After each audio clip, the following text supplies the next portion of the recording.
کہ حضرت میاں بشیر صاحب کی جب ولادت ہوئی کہ ان کی تقریباً 99 سال کی عمر تھی، اور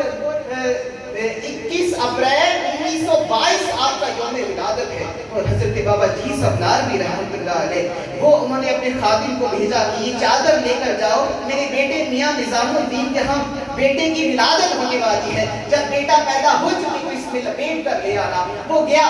وہ ان کی پیدائش میں لپیٹ کر لے آئے۔ حضرت بابا جی سبنار بھی رحمۃ اللہ علیہ نے آپ کو گھٹی دی، اور گھٹی کا انداز دیکھی کہ اپنی جو زبان ولایت ہے وہ آپ کے منہ میں ڈال دیں، اپنی زبان چسوا کر حضرت میاں بشیر صاحب کو گھٹی دی۔ یہ گھٹی کا یہ اثر تھا کہ جس کا اثر آپ کی ساری حیات مبارکہ میں دکھائی دیتا ہے، اور جب عدالت ہوئی، عدالت کی شدت ہوئی تو آپ نے جو قصیدہ پیش کیا کہ صدقہ حسن حسین کا جی ساڑھے سرا تو غم اتار دیا، تو پھر آپ کو ایک نئی حیات ملی، نئی زندگی ملی۔ پتہ یہ چلا کہ آپ کی زندگی، آپ کی حیات وہ سیدنا امام حسین کا صدقہ ہے، سیدنا امام حسین کا صدقہ آپ کی زندگی کی، اور اسی کا اثر یہ ہوا کہ آپ کی زندگی کی ابتدا بھی سیدنا امام حسین کے فیض سے ہو رہی ہے، اور اس کی زندگی کا اختتام بھی 6 محرم الحرام کو ہو رہا ہے، اور 10 محرم کو آپ کا خود منایا جا رہا ہے۔ سبحان اللہ، سبحان اللہ۔ مختصر سا میں تفصیل میں نہیں جانا چاہوں گا، بہت بڑی تفصیل ہے آپ کی جو خدمات ہیں، صرف چند میں آپ کا گزار کرنا چاہوں گا، کیونکہ یہ مقبوضہ کشمیر میں ہمارے جو بھائی ہیں وہ بھی یہ دیکھیں گے، اور کہ یہاں پر پاکستان میں ان کے جو مرشد ہیں اور ہمارے بھی مرشد ہیں، ان کا دن، ان کا ختم کل منایا جا رہا ہے، ان کی یاد منائی جا رہی ہے۔ آپ کا جو بچپن ہے وہ بھی حضرت حاجی بابا سید نوران شاہ رحمۃ اللہ علیہ آپ خود بیان کرتے ہیں کہ ان کے جو صاحبزادے ہیں وہ میرے ہم عمر تھے، وہ جب آیا کرتے تھے کشمیر میں تو ہم مل کر کھیلا کرتے تھے۔ آپ کی ڈائری کا ایک ورق ہے کہ 1929 کی جو عید الاضحیٰ تھی وہ بھی انہوں نے حضرت حاجی بابا سید نوران شاہ رحمۃ اللہ علیہ اور آپ کے صاحبزادوں کے ساتھ کھیل کر گزاری تھی۔ اور پھر آگے چلے آپ کی شادی ہوئی 1942 میں، اور 4 مرتبہ آپ الیکشن میں کامیاب ہوئے۔ بے شمار خدمات ہے، ایک خدمت جو ریاستی کلچرل اکیڈمی میں گوجری شعبے کا قیام ہے۔ اب یہ کیسے خدمت ہے؟ یہ اس وجہ سے خدمت ہے کہ اس شعبے کے قیام سے سلسلہ عالیہ کی جو خدمت ہوئی وہ بر صغیر میں ہمیں کہیں دکھائی نہیں دیتی۔ سلسلہ عالیہ کی جتنی تعریف ہے آپ نے اس کو محفوظ کرنے کا سامان کر دیا۔ حضرت بابا جی صاحب ناروی رحمۃ اللہ علیہ کی جو کتب تھی، ملفوظات نظامیہ ہو، اسرار کبیری ہو، آپ کی سیحرفیاں ہو، آپ کے والد ماجد کی کتاب اشعار نظامی ہو، اس سلسلہ عالیہ سے جڑے 50 سے زائد صوفی شعراء کا کلام میر سمندر جو 5 جلدوں میں شائع ہو چکی ہے، مولانا مہر الدین قمر راجوری جو حضرت حاجی بابا کے خلیفہ ہے، بے شمار کتب کے مصنف، وہاں سے ان کی کتب کے مجموعے شائع ہوتے رہے ہیں۔ دوئے وفا کے نام سے مجموعہ شائع ہوا، راہ حق کے نام سے ایک مجموعہ شائع ہوا، اور تد آور مولانا مہر الدین قمر کے نام سے ایک مجموعہ شائع ہوا، اور متاع فقر و دانش میں تو پوری لال شریف کی اور حضرت حاجی بابا اور خانقاہ نورانیہ کی تاریخ جمع کر دی گئی ہے۔ اور آپ کی اس کلچرل اکیڈمی سے جو مجلات شائع ہوتے ہیں، ایک مجلہ ہے قد آور، ایک مجلہ ہے شیرازہ اس کا نام ہے، اس میں بھی کئی مجلوں میں سلسلہ عالیہ کی تاریخ ہے۔ آپ کچھ جان کر یہ حیرت ہوگی، کئی مجلوں میں حضرت حاجی بابا سید نوران شاہ رحمۃ اللہ علیہ پر مضامین شائع ہو چکے ہیں، آپ کے خلفاء پر مضامین شائع ہو چکے ہیں۔ کشمیر عظمیٰ کشمیر کا بہت معروف اخبار ہے، وہاں پہ سلسلہ وار حضرت حاجی بابا سید نوران شاہ پر مضامین شائع ہو چکے ہیں۔ کثیر کتب ہے جن کے نام ابھی میرے ذہن پر بھی نہیں، فیس بک پر انٹرنیٹ پر اپلوڈ بھی ہو چکی ہے۔ بتانا مقصود یہ تھا کہ آپ نے سلسلہ عالیہ کی ترویج کی، اس کو محفوظ کیا اور اس کو قیامت تک کے لیے زندہ رکھنے کا سامان کر دیا۔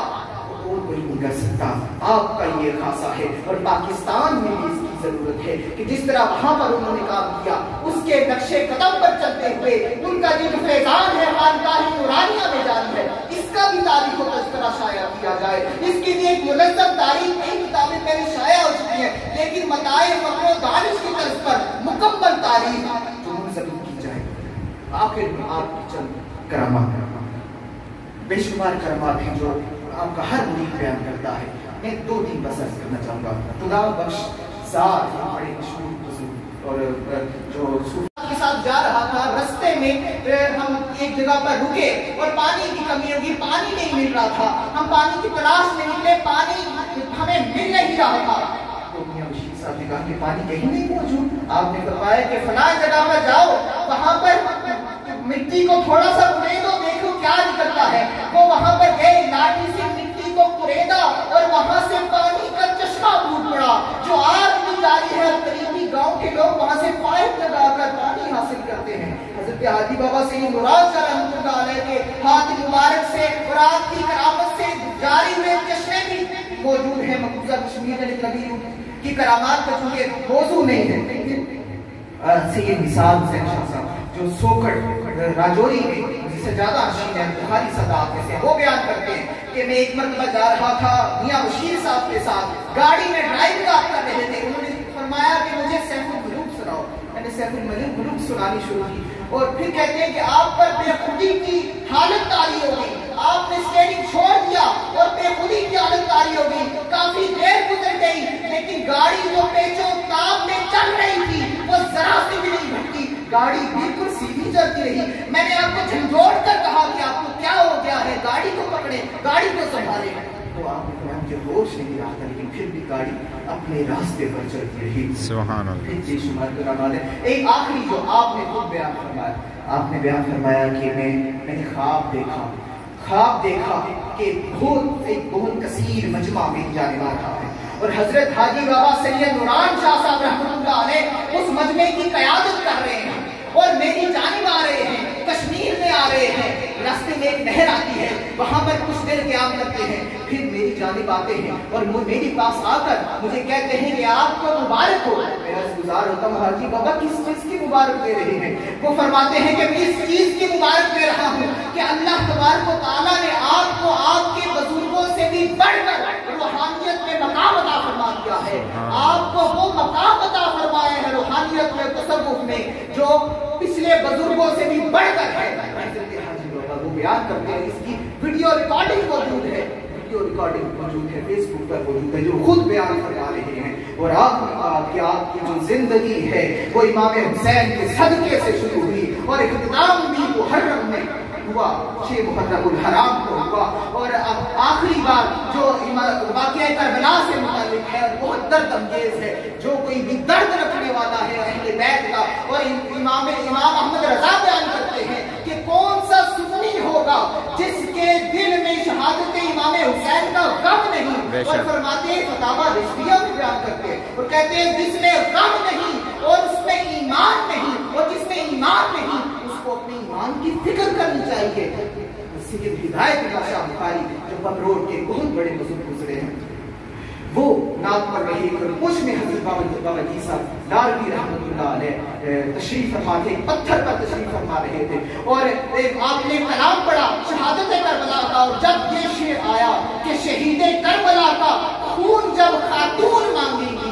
شہید کربلا کا خون جب خاتون مانگے گی تو یقیناً حشر میں بھی ایک نیا محشر وقع ہوگا۔ جب یہ شعر پڑھنا تھا تو آپ پر وجد کی حالت طاری ہو گئی، اور وجد کی اس قدر شدید حالت طاری ہوئی کہ آپ کا اثر جو ہے وہ پتھر پر ہونے لگا، پتھر میں آپ کے پاؤں دھسنے لگے، پتھر پر آپ کے پاؤں کے نشان پڑ گئے، جن کی تصاویر بھی موجود ہیں، وہ پتھر آج بھی موجود ہے، انٹرنیٹ پر بھی اس کی تصاویر موجود ہے، آپ دیکھ سکتے ہیں۔ اللہ تبارک و تعالیٰ ہمیں سیدنا امام حسین علیہ السلام اور ان بزرگوں